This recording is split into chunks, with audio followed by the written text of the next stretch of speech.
called DSS, Dynamic System Settings. This one also I'm going to use as part of next business requirement. Dynamic System Settings. So here you go with Dynamic System Settings.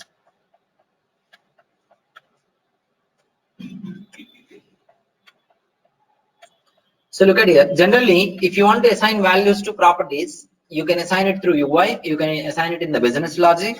You can retrieve the data from table and assign it to properties on a page. These are the different ways that we know. And if you want to default the values to properties, what is the approach?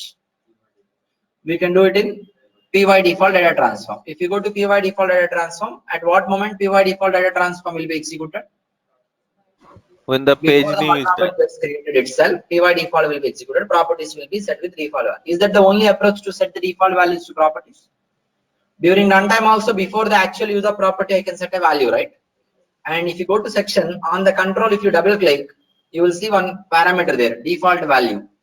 First name control is there, right? If you double click on that, that is also one way to default the value. So if you assign a default value to property, can you modify the property value at runtime? In the downstream of the programming, can we modify or we cannot modify? Yes, Generally, first name I have defaulted to XYZ. Can I modify it to ABC going forward? We can modify. So it cannot be a static value, right? It can be modified. See now, I need some of the values to be read as read only, which cannot be modified through program. So defaulting property values and all, even though you default it, it can be modified during the programming in the downstream of the programming. That is possible. Using an activity or using a data transform, you can modify the value. But now my requirement is, I want to define some values. At runtime, you should be able to read the values, developer, but he cannot modify the value at runtime. If you want to modify, you need to go to actual definition and modify there. These kind of definitions we see in other programming language to variables, that is called something called constant values. If you define a variable as a constant value, you define it. In the downstream of the programming, you can read that property value, variable value, but can you modify that value? You cannot modify. And other thing is, if you want to modify the value, where to modify? Where you should modify? The definition. You need to go to the definition and then change the value. That value will be read at the. So any changes made to the value, you are not required to change the program. So a program that is already written is not required to be modified. Value update, no problem. Program is not required to be updated because in your program you are doing only, you are performing only reading. You are not writing anything. So program changes are not required. So similar to this, we have something called DSS. Look at here. Under sysadmin category, we have something called dynamic system settings. When you go to dynamic system settings, let me open one of the dynamic system setting role. In a dynamic system setting role, we have a name of the dynamic system setting. Name is there for dynamic system setting. It is associated with the rule set. It may be associated with the rule set. Look at here. So this is DSS. It has a name and it is associated with a rule set and it has a value. So this DSS, once you create like this, okay, let me create one DSS and show you. Create dynamic system settings. The name of short description is something I have given. Owning rule set is STFMI. Something is there. What is the rule set that we have?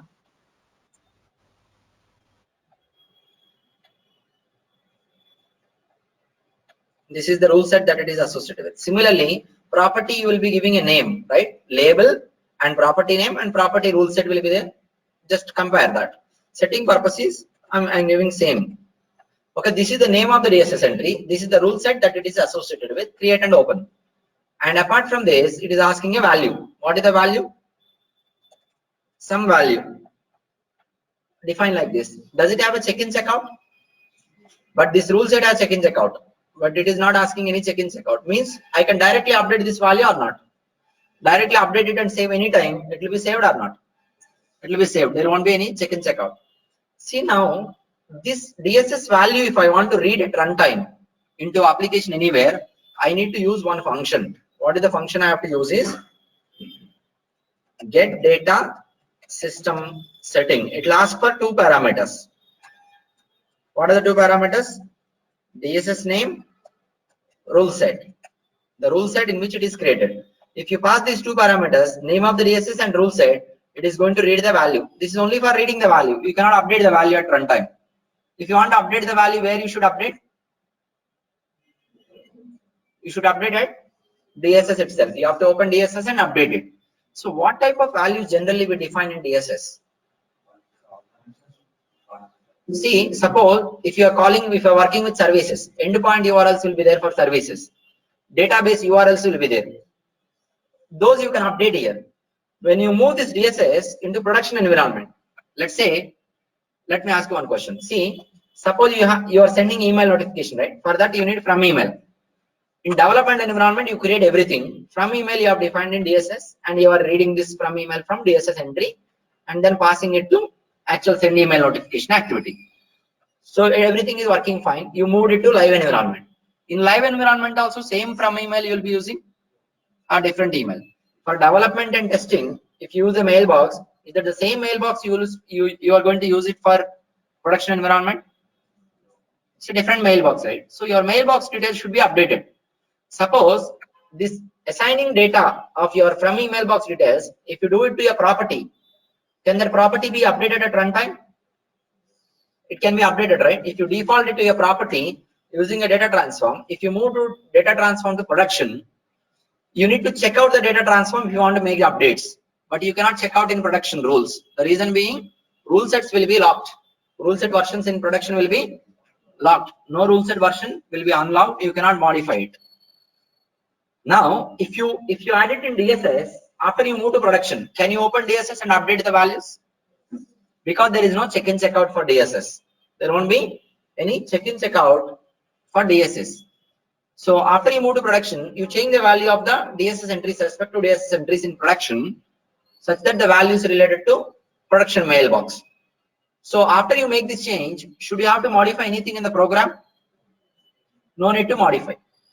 This is clear? So this is the advantage of DSS. DSS are global entries, where you can define something in DSS can be read anywhere in your application. Look at here.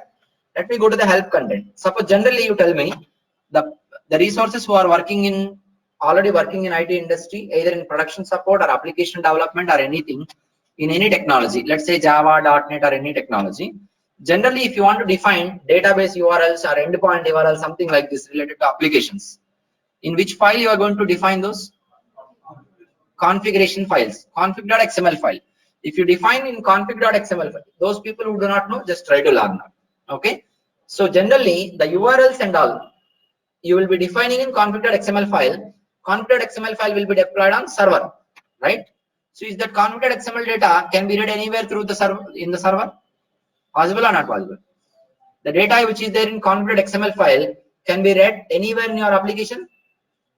So now you go to the help of DSS to I'm sorry, not this one. Here you go, get the help of DSS to read something about dynamic systems. See what happened.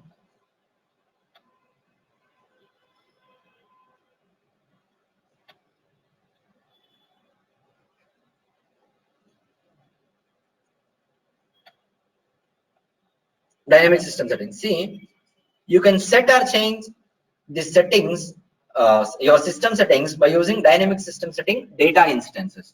If you define something in data instance of dynamic system settings, some value in dynamic system settings, you can change it without going for check-in and check-out. And now all this is in text format. All this data type is anything you give in DSS, it will be in text format only. Okay. Most system configuration settings will be defined in which file? Config.xml file in your programming languages, Java, .NET and all. Here it is prconfig.xml. Any system-wide settings, if you want to define, will define generally in a file. What is the file? prconfig.xml file. Generally, you go ahead here and let me show you that.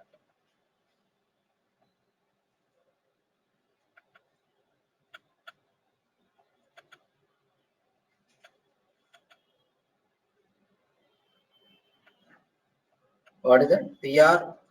prconfig, right?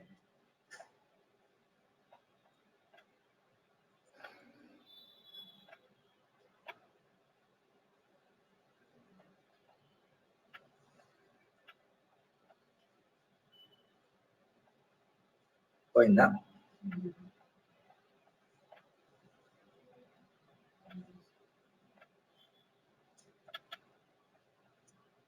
This is PR convert XML file. What wrap is there, right?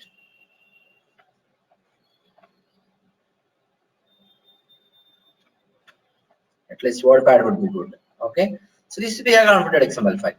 See, in the PR converted XML file, you define something related to database URLs and application URLs, third-party service URLs. So data sources which are system-wide will be defined generally in config.xml file, XML file like this. But here in case of Pega, this converted XML file is PR converted XML file. Okay. See, if you define something in converted XML file, so it is going to be read at the server level. You will deploy a PR converted XML on server, application server. So here, most of the system configurations that you do in this file can be now done in dynamic system setting instances, which is a preferred method for maintaining the system configuration settings. So Pega has come up with a solution of creating dynamic system settings in order to avoid definitions into config files. Config files should have to maintain the versions of config files again. Suppose if I move config file from this server to another server, production, I have to open the config file. Once I update the config file, should I have to restart the server or not required? Suppose you update something in config file, should you have to restart your application server? You have to restart your application server. But here, if you update dynamic system settings, there is no need to restart because it is a data instance. Update the value in DSS, no need to restart the server. See, anywhere that is written here.